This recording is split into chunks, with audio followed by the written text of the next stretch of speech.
ও আচ্ছা আচ্ছা, মানে আপনার রাস্তায়, ও রাস্তায় দেখছেন আপনি, আপনি আশ্রয় দিচ্ছেন? আরে আল্লাহ, আপনার ঘরের অবস্থা তো খারাপ, আপনি আরেকজনকে আশ্রয় দিলেন কিভাবে? আলহামদুলিল্লাহ, আল্লাহ কত সুন্দর চিন্তাধারা যে আমি থাকতে পারলে উনি থাকতে পারবেন না কেন? আর মানুষের বিপদে থাকা মানে সব থেকে উত্তম কাজ হলো মানুষের বিপদে পাশে থাকা, সব থেকে উত্তম কাজ। আচ্ছা তাহলে আমি আর কথা বলবো না, কথা বাড়াবো না, আপু একটু আপনি আসেন। আহ, আমি তাহলে আপু চলে যাই। এই যে ওর নাম কি জানো? আয়শা। আচ্ছা আপু, আমি আহ, 3 থেকে 4 দিন পর ইনশাল্লাহ দেখা করবো, আপনি কোনো চিন্তা করবেন না আপু। হ্যাঁ, 3 থেকে 4 দিন পর আমি কথা দিয়ে গেলাম, আল্লাহ পাকের উপর বিশ্বাস রেখে আস্থা রেখে আমি 3 থেকে 4 দিন পর দেখা করবো ইনশাল্লাহ। হ্যাঁ আপু, আমি আসি তাহলে আপু। হ্যাঁ, আসসালামু আলাইকুম। এই যে আয়শা, আমি আসি তাহলে। আসসালামু আলাইকুম। আপনাদের নিকট আমি আবারও হাত পাচ্ছি এই অসহায় আপুটির জন্য।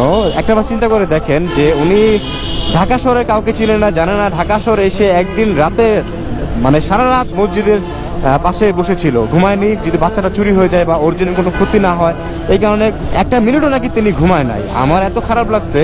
আর আপনাদের নিকট আবারও আমি হাত বাড়াচ্ছি এই কারণেই যে অন্তত আমাদের জাকাতের একটা অংশ যেন এই আপুটি পায়, আর সেই থেকে যেন ওনার কষ্টটা একটু লাঘব হয়। ধন্যবাদ সবাইকে, ভালো থাকবেন সবাই, আসসালামু আলাইকুম সবাইকে।